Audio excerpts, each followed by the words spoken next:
arriba hasta la frente. Mi espina Entramos dorsal al parece segundo una bloque serpiente. de Ciudad U y la semana pasada estuvimos hablando con Jorge Carrión, también con Eugenia Almeida, y hoy les traigo otra gran historia que viene de un libro, dice que uno de los mejores del 2021, quizás también del 2022, y es Las Señoritas, historia de las maestras estadounidenses que trajo Sarmiento a la Argentina en el siglo XIX. Su autora es Laura Ramos, escritora, periodista, y ya está aquí en Ciudad U para charlar con nosotros. Laura, buenas tardes y bienvenida.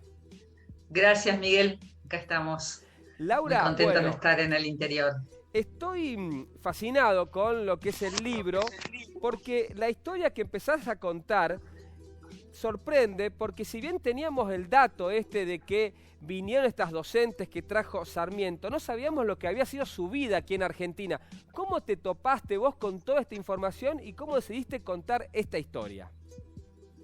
Bueno, yo estaba un día caminando por Buenos Aires, por la calle Juramento, y estaba haciendo tiempo para ir a una reunión, y en ese momento empezó a llover y me quería refugiar en algún lado y entré al Museo Sarmiento, que está ahí nomás, está sobre la calle Juramento, y pagué una entrada que era muy barata, y apenas entré me topé con un vestido que parecía un vestido de las Mujercitas, que era un libro que yo había leído y venerado cuando era chica. Era un vestido como oscuro, con frunces, muy romántico, y me fascinó. Me acerqué a leer el cartel que indicaba a qué pertenecía, y decía, este vestido perteneció a una de las maestras que Sarmiento trajo a la Argentina. O sea, pudo haber sido uno de estos que ustedes están poniendo en las imágenes. Y me quedé en un estado como de shock, porque a mí siempre me fascinó el siglo XIX, y estaba buscando hacía rato alguna referencia del siglo XIX argentino en la literatura. Había escrito, mi último trabajo había sido la biografía de las hermanas Brontë, sí, en Inglaterra, porque a mí me gusta mucho el siglo XIX, me atrae, y estaba buscando justamente historias del siglo XIX en la Argentina. Y cuando vi eso, yo no sabía que habían venido maestras extranjeras, ni la relación con Sarmiento. Empecé a rastrear esta historia, ahí mismo en el museo había cartas entre Sarmiento y una amiga de él estadounidense, Mary Mann, que fue la que impulsó este proyecto, y al año siguiente viajé a Estados Unidos, a la casa de esta mujer, y a Boston y a Concord, y ahí encontré la conexión entre estas maestras, Sarmiento y la autora de Mujercitas, precisamente. Increíble la conexión que había entre ellas. Laura, ¿pudo haber sido sí, una de las docentes que hipotéticamente habrían venido a la Argentina la autora de Mujercitas? ¿Es así? ¿Se han conocido? sí. Eso yo lo cuento ahí en el prólogo del libro. Claro que se conocían. En ese momento, en la década de 1880, 1870, 1860, después de la Guerra de Secesión, en Estados Unidos había como un gran florecimiento y un nacimiento de un nuevo tipo de mujer, que era una mujer emancipada, independiente, sufragista, o sea, luchadora por los derechos de las mujeres, muy inteligente, y Boston era como la ciudad del siglo de las luces, así se la conocía en ese momento. Y Concord era una pequeña ciudad dentro del área de Boston, donde se reunían Henry David Thoreau, que era el gran naturalista, el que se fue a una cabaña y vivió solo en la cabaña durante varios meses, y después lo contó en el libro Walden o La vida en los bosques, el filósofo Emerson, el educador Alcott, que era el padre de la autora de Mujercitas, Hawthorne, el novelista y cuentista, o sea, y la gran feminista Margaret Fuller. Era un cenáculo de intelectuales y educadores que estaban fijados en Boston y en Concord.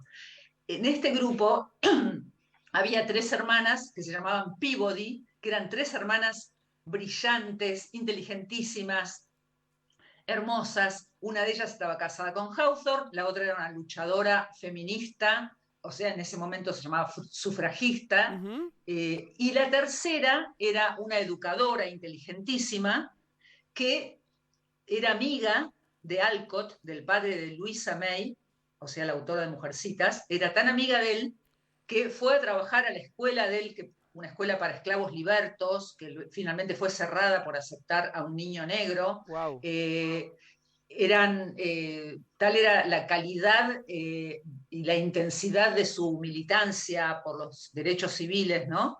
Que, bueno, esta mujer, amiga de Alcott, fue la amiga de Sarmiento. Ella se casó con otro educador, Horace Mann, que fue el gran impulsor de la educación pública de Estados Unidos. O sea, luchó toda su Sí. vida Mann, junto a Mary Mann, su esposa, por implantar la educación pública gratuita y libre para todos los estadounidenses. Él decía que era la manera de educar al pueblo, era la manera de igualar las oportunidades. Bueno, él muere y cuando él muere, Sarmiento va a Estados Unidos, ya lo había conocido, vuelve Sarmiento a Estados Unidos y se une con Merriman en esta gran demencia que fue la idea de mandar 2.000 maestras de Estados Unidos a la Argentina, al interior de la República, para educar y formar maestros. Laura, ¿y cuántas vinieron y cómo le fue? Vinieron 61. Ah, 61. ¿Y cómo le fue a ellas? Con un dato que quiero poner aquí sobre la mesa porque ya estuve leyendo, que venían que ellas con su fe protestante a un país católico y conservador y con muchos aspectos que incluso no se conocía ni lo que era el protestantismo. Claro, exacto. Sarmiento había puesto unos requisitos que eran que fueran mujeres, que fueran maestras, desde luego, solteras, atractivas, de buenas familias y de moral intachable.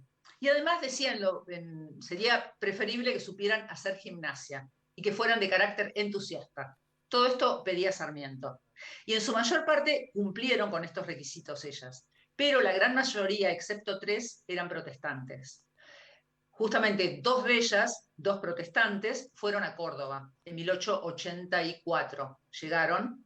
Llega Frances Armstrong, de 24 años, Ujú. solo 24 Tan años, solo 24 años. llega a Córdoba a dirigir la escuela normal, pero la escuela normal no podía arrancar porque el catolicismo estaba completamente en contra, inició una gran campaña en contra de estas maestras y de la educación protestante, o sea que ellos consideraban que iba a ser protestante, porque bueno, en ese momento no sabían que las iglesias que las escuelas iban a ser laicas. Entonces hubo luchas callejeras, o sea, se armaron manifestaciones en contra de las maestras, los jóvenes tiraban piedras cuando se recibieron, hacían fiestas de egresados, digamos así, de la escuela normal, iban jóvenes católicos a llevar botellas de alcohol como para tratar de boicotear estas reuniones, les tiraban piedras. Por las calles un cura llegó a escupir el paso de las Wow. maestras. Y la gente, o sea, no era solo la iglesia, no era el cuerpo de la iglesia, era la población católica Hubo estaba indignada, una porque guerra religiosa contra y una ellas. guerra santa, se llamó la Guerra Santa, se la llamó la Guerra Santa, esta lucha que hubo en Córdoba, en la ciudad de Córdoba. La maestra Frances Armstrong pidió una audiencia con el enviado papal, Matera, que era un hombre muy inteligente, obviamente, un gran diplomático, y llegaron a un muy buen acuerdo en el cual el prelado le pidió a la maestra, a la directora, le pidió que por favor dejara que la iglesia pudiera asegurarse de que no iban a implantar la religión protestante en los colegios y que permitiera algún tipo de inspección. Bueno, el gobierno argentino se puso en contra de la maestra. Todas las maestras de todo el país escribían en contra, decían: esta estúpida de Frances Armstrong nos ha puesto de rodillas ante la iglesia. O sea, la echaron, digamos, de su puesto. Fueron enviadas ella y la otra maestra que estaba con ella, Jenny Howard, fueron enviadas a San Nicolás, a otro puesto. Y la Argentina rompió relaciones con el Vaticano por varios años. Wow. Pero de hecho, digamos, la ciudad y el país entero estaba bajo la influencia española, no podía dejar de ser católica porque era eminentemente católico el país, ¿no nosotros habíamos heredado la cultura Tal cual. española, que era eminentemente católica, entonces no se podía arrancar una tradición así de un momento para otro.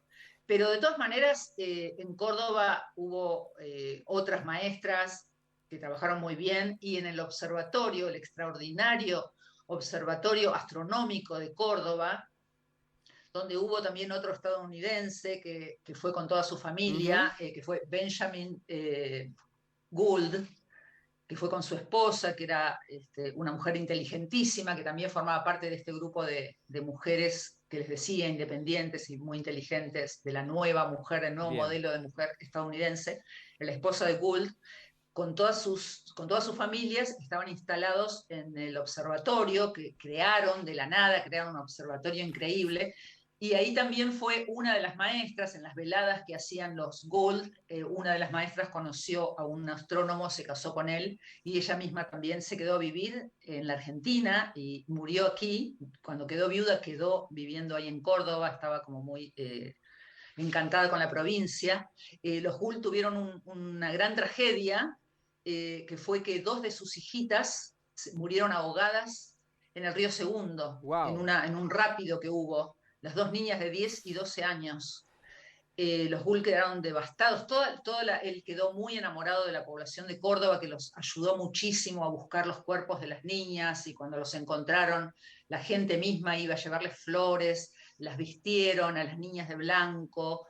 Él quedó como con un gran afecto con la gente de Córdoba. Laura. Y luego ellos volvieron a Estados Unidos, a Ajá. Boston, a buscar otra institutriz para sus otros Ajá. niños, y volvieron con una institutriz que a los pocos meses, Miss Boyd, que tiene un capítulo entero en Las Señoritas, en el libro, le dedico un capítulo entero por toda esta historia de los Gould. Ella vuelve, digamos, viene de Boston a Córdoba a educar a los otros niños, pero la familia estaba tan de luto y todo era como tan triste para ella lo que estaba sucediendo, pese a que había una vida cultural muy interesante en Córdoba, pero pese a todo eso, ella estaba muy triste. Entonces Benjamin Gould habla con Sarmiento, Sarmiento lo invita a su casa de Tigre. Benjamin Gould va a Buenos Aires y va al Tigre y duerme con Sarmiento en la casita del Tigre, que yo visité, que es una casita preciosa, que existe aún, es un museo que se puede visitar. Y ahí durmieron los dos mirando las estrellas, y ahí Gould le pidió a Sarmiento que convirtiera a su institutriz, a Miss Boyd, en una maestra sarmientina. Entonces volvió Gould a su casa de Córdoba, al observatorio, y le propusieron a la señorita Boyd que aceptara el ofrecimiento que le hacía el gobierno de convertirse en una maestra sarmientina, y así fue, y trabajó bastantes años en distintos lugares la señorita Boyd. O sea que Córdoba fue la cuna de grandes conflictos y de grandes historias Laura, hay dentro de que, esta... hay que leer Las Señoritas, es una investigación impresionante. Lo que acabas de contarnos ya nos ha abierto un montón de capítulos para rastrear acá en la provincia y para que vayamos a buscar nosotros también tu libro. Muchísimas gracias por esta charla, ¿eh? No, por favor, un placer. Gracias, Miguel. Gracias. Hasta Escucharon, luego. ¿no? Lo que nos acaba de contar que pasaba en Córdoba con estas maestras estadounidenses, con el observatorio, con el catolicismo. Esto lo vamos a seguir también aquí en Ciudad U. Y ahora es momento de